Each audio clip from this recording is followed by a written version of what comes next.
Assalamualaikum warahmatullahi wabarakatuh. Selamat pagi semuanya, Bapak Ibu dimanapun berada. Kita lanjutkan kembali video kita tentang penginputan rapor SMK versi 706. Setelah sebelumnya kita telah mempraktekkan cara pengisian nilai untuk yang menggunakan K13. Sekarang kita akan mempraktekkan cara pengisian atau penginputan nilai yang menggunakan kurikulum Merdeka. Secara umum sebenarnya kurang lebih sama saja, meskipun ada beberapa hal yang berbeda dari penginputan kurikulum K13 dengan Merdeka. Nah, pertama kita login terlebih dahulu dengan menggunakan user dan password yang sudah diberikan oleh admin Rapor. Kita pilih tahun pelajaran dan kemudian kita klik login. Nah, setelah masuk, salah satu perbedaan dari pengisian nilai antara kurikulum Merdeka dan K13 adalah pada mata pelajaran kejuruan untuk kelas 10 yang berjumlah yang berjumlah 12 jam, dan yang kedua untuk kurikulum untuk kelas 11 itu atau fase F berjumlah 18 jam itu langsung disatukan mata pelajarannya. Jadi akan ada guru satu yang berfungsi sebagai koordinator, dan jika misalnya mata pelajaran kejuruan tersebut diampu oleh beberapa guru, maka akan diisi dalam sub mata pelajaran yang otomatis guru tersebut akan menjadi anggota guru yang mengajar pada mata pelajaran kejuruan tersebut. Nah, koordinator itu nanti fungsinya adalah mengenerate nilai yang diinput oleh masing-masing guru sub mata pelajaran. Jadi di sini kita bisa dilihat pada bagian detail. Nah, di sini fungsi koordinator itu adalah melakukan generate nilai terhadap pengisian nilai berdasarkan tujuan pembelajaran masing-masing guru, dan akan masuk ke sini setelah di generate nilainya. Jadi jika ada misalnya 2 atau 3 guru, maka masing-masing guru menginput nilainya masing-masing berdasarkan tujuan pembelajarannya juga masing-masing. Dan setelah diisi, silakan melapor ke guru koordinator mata pelajaran kejuruannya untuk di-generate nilainya. Dan otomatis nilainya akan masuk per masing-masing siswa beserta capaian kompetensinya. Oke. Nah, sekarang bagaimana cara pengisian nilainya? Di sini adalah salah satu guru koordinator yang mengajar mata pelajaran kejuruan.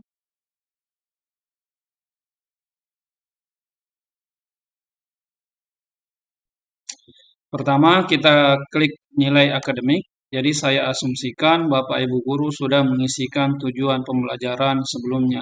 Jika belum, silakan Bapak Ibu lihat video sebelumnya yang sudah kita buat tentang mapping tujuan pembelajaran. Kita klik asesmen sumatif. Jadi sebelum kita mengisinya, saya informasikan bahwa ada 2 cara yang bisa diisi untuk nilai. Pertama, bisa langsung nilai akhir dengan asumsi bahwa nilainya sudah diinput di luar dan sudah dalam bentuk nilai rapor yang tinggal diisikan. Kalau misalnya nilai akhir, maka seperti tadi kurikulum K13 tinggal diisikan nilainya di sini. Saya contohkan yang ini terlebih dahulu, sebagai cara pertama. Jadi ini asumsinya nilainya sudah ada, sudah diolah di luar dalam bentuk nilai rapor yang sudah jadi. Jadi tinggal kita isi. Kemudian nilai akhir. Oh, ini belum ada tujuan pembelajaran.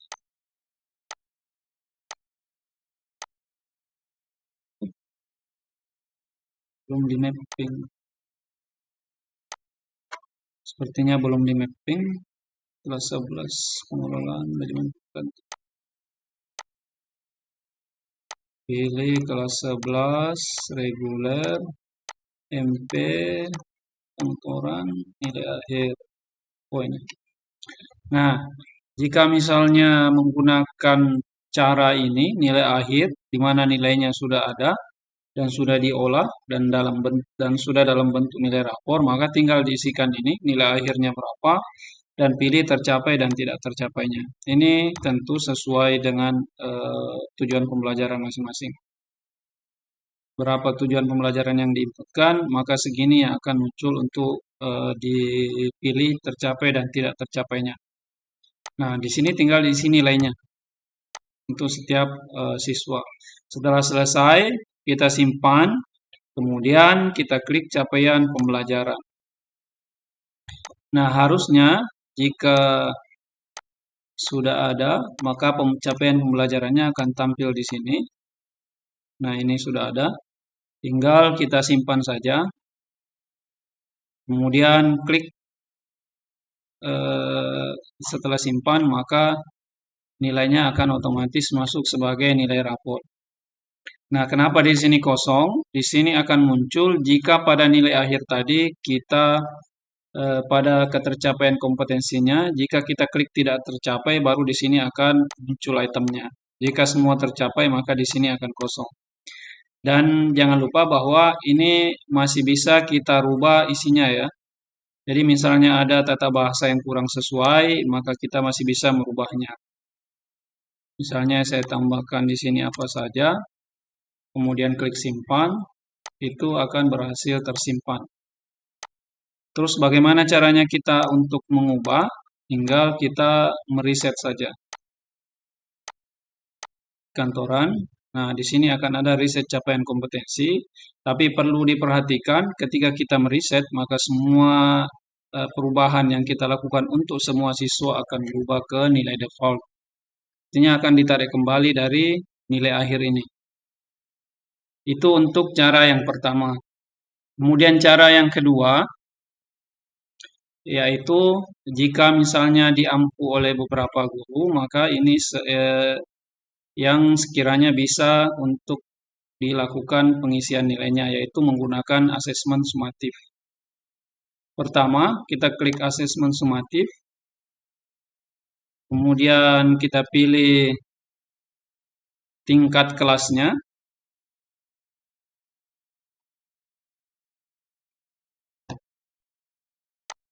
Kelas 11, kita pilih rombongan belajar, kita pilih mata pelajarannya dan pilih. Nah, pertama kita isi terlebih dahulu lingkup materi. Nah, lingkup materi ini jumlah TP-nya akan tergantung daripada jumlah tujuan pembelajaran yang kita sudah mapping pada bagian sini, tujuan pembelajaran. Jadi kita hanya mapping satu, makanya muncul satu. Kalau kita mapping dua, maka akan muncul dua tujuan pembelajaran. Bagaimana dengan tujuan pembelajaran yang di mapping oleh guru yang sama, manajemen perkantoran, tapi guru yang lain tersebut dengan mata pelajaran yang sama, maka tujuan pembelajarannya tidak akan muncul di guru yang lain. Tujuan pembelajarannya akan muncul di masing-masing guru meskipun dia mengajar mata pelajaran yang sama, yaitu produktif manajemen perkantoran yang berjumlah 18 jam tersebut. Jadi tidak perlu khawatir akan tercampur. Nah, di sini akan muncul TP yang sudah kita mapping. Nah, misalnya kita isi di sini 90, kemudian kita simpan.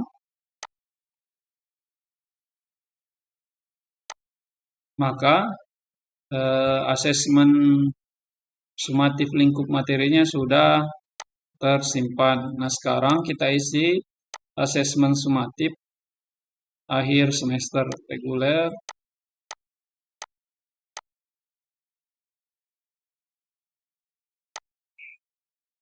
Sip akhir semester ya. Nah, di sini ada dua, ada tes dan non-tes. Jadi yang tes ini adalah ujian yang menggunakan tes. Adapun non-tes ini adalah bentuk pengamatan lain atau penilaian lain terhadap siswa.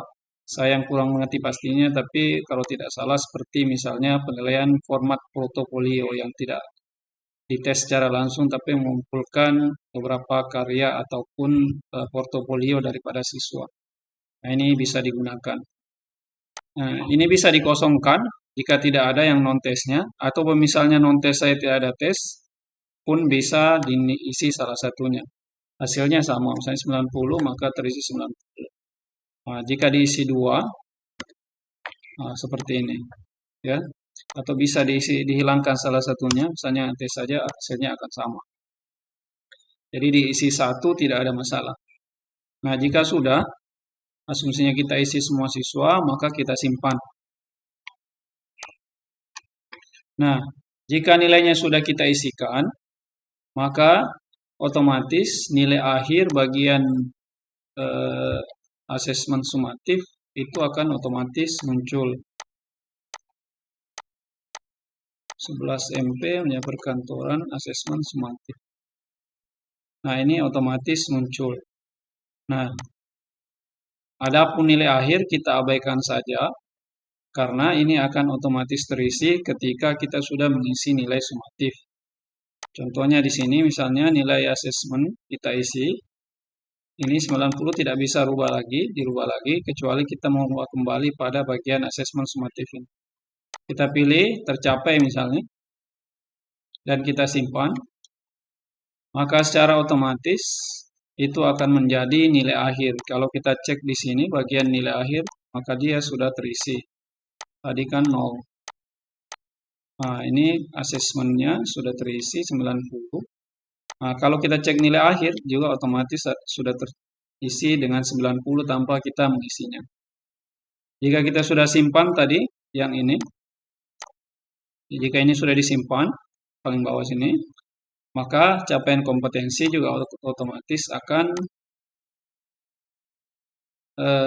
masuk sini regular.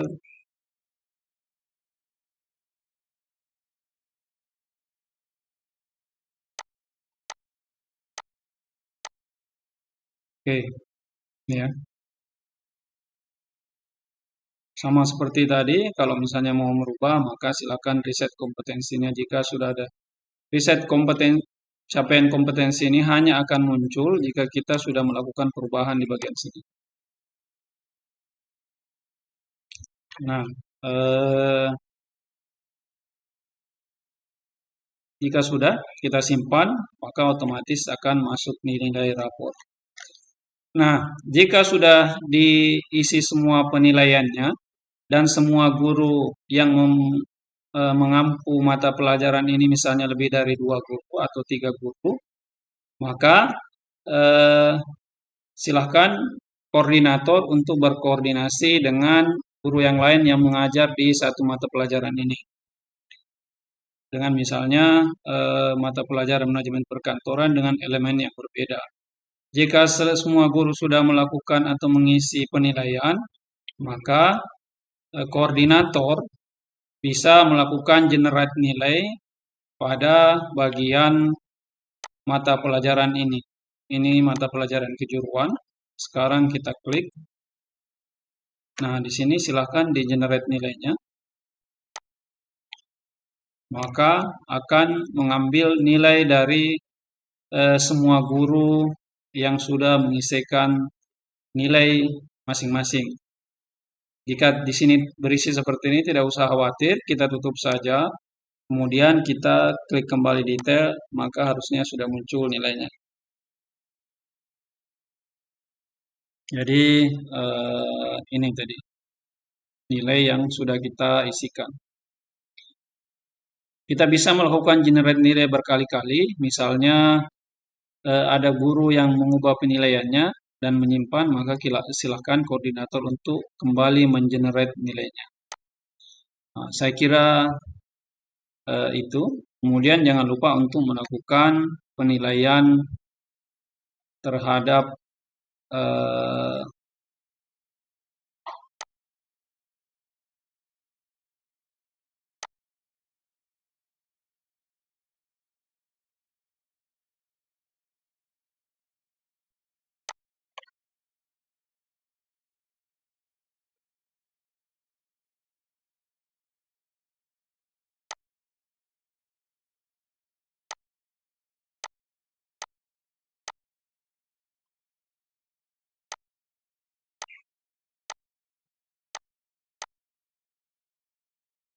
Kemudian untuk penilaian sikap, seperti yang saya sebutkan dalam video sebelumnya bahwa penilaian sikap untuk kurikulum Merdeka itu sudah tidak ada karena sudah diwakili oleh penilaian P5 dan P5 ada rapornya tersendiri.